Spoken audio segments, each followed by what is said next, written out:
Traveling superintendents, dual enrollment, and could a performing arts center be in the future for Barnstable?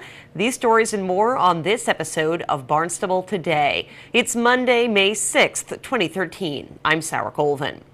Road resurfacing work begins in Barnstable this week. On Tuesday, DPW crews will be out on Mary Dunn Road, paving from Route 6A to the railroad tracks. On Wednesday, crews will move to Finney's Lane in Centerville. On Thursday, they'll be on Lincoln Road, and Friday's work includes C Street. Drivers are asked to seek alternate routes through the construction. Contact the Department of Public Works with any questions. Barnstable Superintendent of Schools, Dr. Mary Chakowski, traveled to Nashville, Tennessee last week to talk about issues facing schools around the country. She shared some details about that trip with us. Last Wednesday to Friday, I went with a cohort from the Massachusetts Association of School Superintendents. Tom, our executive director, Chris McGrath, who is in operations, Paul, our professional development, our past president, who is the superintendent in Blackstone Valley, Mike Fitzpatrick, and Bill Lupini, who is the current vice president for MASS, and he is a superintendent in Brookline. So this was funded through our association, MASS, and it was a planning meeting for next year's conference, which is going to take place in Nashville, Tennessee. It's February 13th to the 15th, and this was a planning meeting. So as a president-elect of incoming MASS president, I had the opportunity to meet with other president-elects throughout the country, and it was a really interesting couple of 3 days. In addition to planning for the event the following year, cohorts of groups got together for planning meetings, and one of the interesting meetings I attended was a meeting to discuss school safety and also the Common Core and Park, which states across the country are being asked to implement. And I attended a session with about, I would say, 50 other, maybe 40 other superintendents across the state and the country. And school safety was a major, major topic of concern as there were superintendents from Connecticut, Oregon, Kansas, everybody dealing with the issue of school safety and school violence, and certainly over the years seeing the number of increased school shootings. So looking at best practices, looking at legislation around how do we ensure that our schools are safe. So I talked about some of our work with our Homeland Security and our police and fire. Very, very interesting kind of conversation of what schools are facing, but that's certainly on the radar. Dr. Chakowski will assume the presidency of the Massachusetts Association of School Superintendents this July. Well, could a performing arts center soon be built in busy downtown Hyannis? Well, 5th Barnstable State Rep Randy Hunt says the organization that encompasses the Cape Cod Symphony Orchestra and the Conservatory are working to do just that. The Cape Cod Symphony Orchestra relocated its offices over to the town of Barnstable. On 28, they are now pretty close to the Greek church there. And Jerry Carter, who is the executive director of that organization, as well as Jung Ho Pak, who leads the organization as its director, as its musical director, they have some really wonderful plans for the future. And I just wanted to let some people know about the things that are going on here. A couple of years ago, there was a merger between the conservatory, Cape Cod Conservatory, and the Cape Cod Symphony Orchestra. And that was quite a process, and I was involved in it from an accounting standpoint for about a year while those talks went along.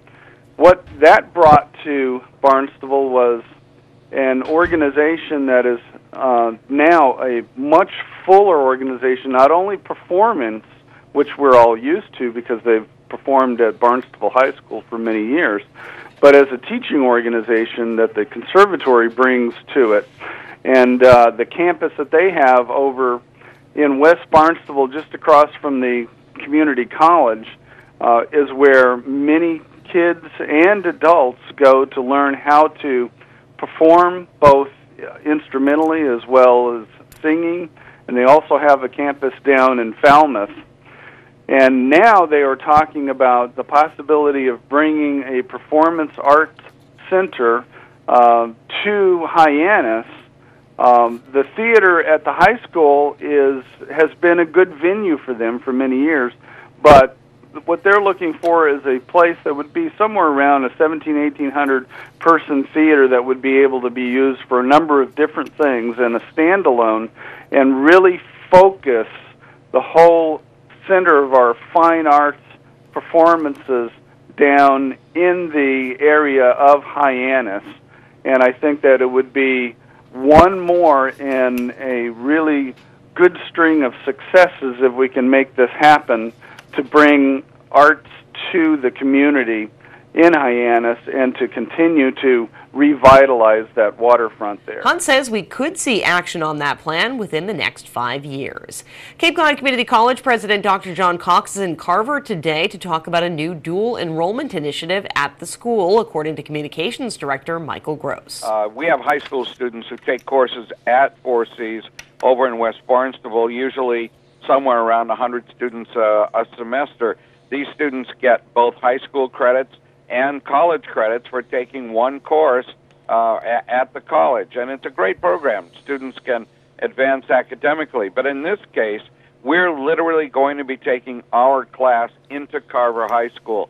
We're beginning a partnership with Carver in which dual enrollment students there at the school will be able to take a college course from our faculty there on the ground at Carver and gain both high school and college credit for it. More and more, you're going to see the college reaching out into the community, out past 4Cs in West Barnstable. There's a lot of conversation going on right now in Plymouth, as a matter of fact, for a number of courses going there. We're seeing more and more people working, staying around their sections of this South Shore region, and they're looking for higher education, but they're looking for it to come to them more than maybe coming down to our campus here. So this is a new initiative, and literally taking our class into high school during the day, students be able to take it right there. Meanwhile, the semester is winding down, and many students are preparing to don cap and gown, commencement at the end of this month. We began having our end-of-the-year events this past weekend, as a matter of fact. We're going to welcome former president, of Cape Air and Nantucket Air, Captain David Bushy, to speak to our graduates this year at the Melody Tent. Thursday on the 30th is commencement day. We started earlier in the day with pinning ceremonies for our nursing graduates and our dental hygiene graduates. But at 4 o'clock, Captain Bushy comes in and talks a lot about all of the changes that have taken place over his 35 years in the airline industry. And Dr. Cox has said it is in many ways very much like all the evolutions that have been taking place in higher education. He's worked for Delta. He's worked most recently for JetBlue before being asked to come over to Cape Air. And so he's been in the large corporate world. He's been in the very entrepreneurial world of JetBlue as it developed, and then coming here to develop and really grow a local real mainstay of the economy here in Cape Air, Nantucket.